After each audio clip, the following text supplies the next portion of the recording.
अब समझने वाली बात यह भी है कि नेटो शिखर सम्मेलन का दुनिया के लिए क्या नतीजा रहा है। जो बाइडेन रूस के बाद अब चीन से खफा बताए जा रहे हैं।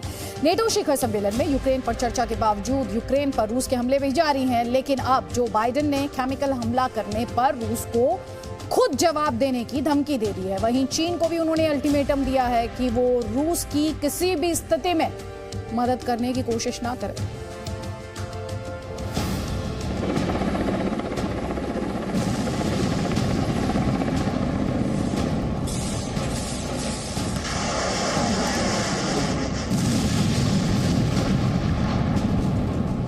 यूक्रेन में रूस भारी, नेटो की क्या तैयारी?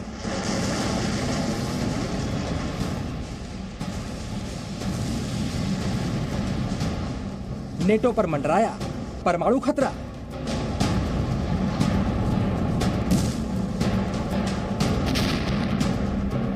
रूस को धमकी, चीन पर निशाना।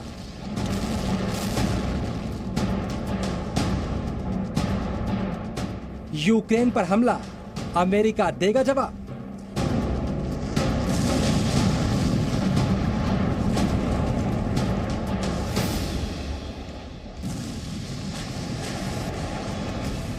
एक तरफ यूक्रेन पर रूस के घातक हमले जारी हैं, दूसरी तरफ यूरोप में नेटो के नेता मिले, यूक्रेन वॉर पर चर्चा की, मुस्कुराते हुए फोटो भी खिंचवाई। एक साथ आकर एकजुटता दिखाई। हालांकि नेटो के शिखर सम्मेलन से रूस की सेहत पर कोई असर नहीं पड़ा। यूक्रेन में बम कल भी बरस रहे थे, आज भी बरस रहे हैं और पुतिन के तेवर बता रहे हैं कि आगे भी धमाके होते रहेंगे। तो सवाल उठता है, आखिरकार अमेरिका और नेटो के नेताओं ने इतना बड़ा जमावड़ा लगाकर हासिल क्या किया? तो आपको बता दें, नेटो शिखर सम्मेलन के बाद अमेरिका ने रूस को धमकी दी है कि वो इस जंग में उतर सकता है, रूस को जवाब दे सकता है, लेकिन ऐसा तब होगा जब रूस यूक्रेन के खिलाफ रासायनिक हथियारों का इस्तेमाल करेगा। We would respond. We would respond if he uses it. The nature of the response would depend on the nature of the use. हालांकि रूस इससे पहले यूक्रेन पर ही अमेरिका की शह पर जैविक और रासायनिक हथियार इकट्ठे करने के आरोप लगा चुका है।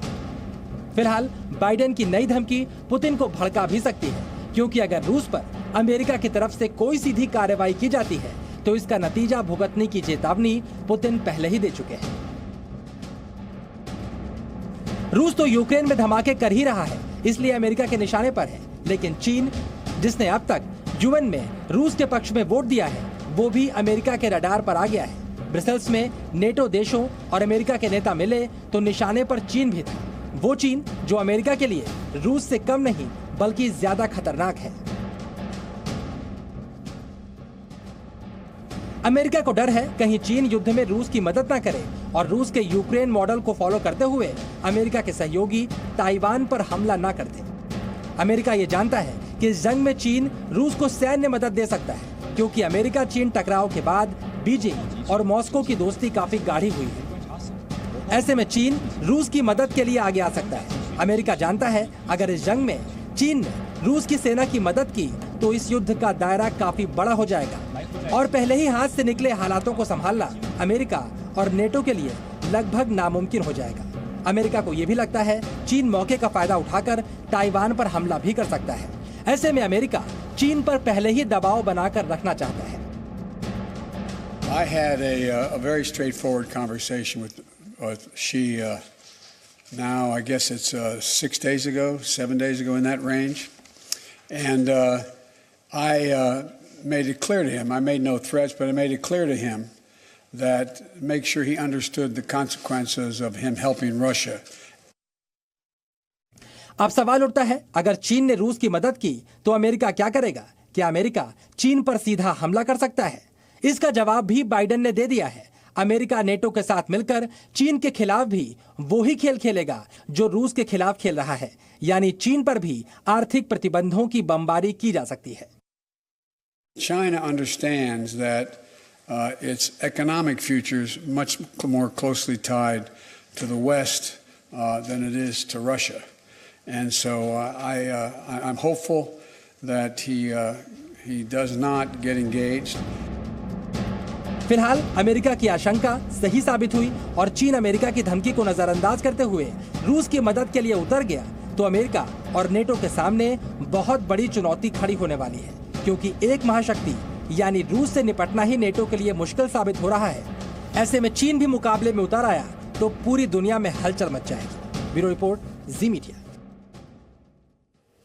और हम आपको ये भी बता देते हैं कि अमेरिका के राष्ट्रपति जो बाइडन ब्रसल्स के बाद अब पोलैंड पहुंचे हैं। पोलैंड में उन्होंने अमेरिकी सैनिकों से मुलाकात की है। बाइडन इस दौरान अमेरिकी सैनिकों के साथ खाना खाते हुए भी दिखाई दिए। यूक्रेन वॉर के बाद से अमेरिका ने बड़ी संख्या में यूक्रेन बॉर्डर पर मौजूद जो बॉर्डर शेयर करने वाली कंट्रीज हैं वहां पर अपने सैनिकों को, और खासतौर पर पोलैंड की बात की जाए तो अपने सैनिकों को तैनात किया है। देखिए ये मैच की तस्वीरें जहां पर जो बाइडन अमेरिकी सोल्जर्स से मिलते हुए, हाथ मिलाते हुए।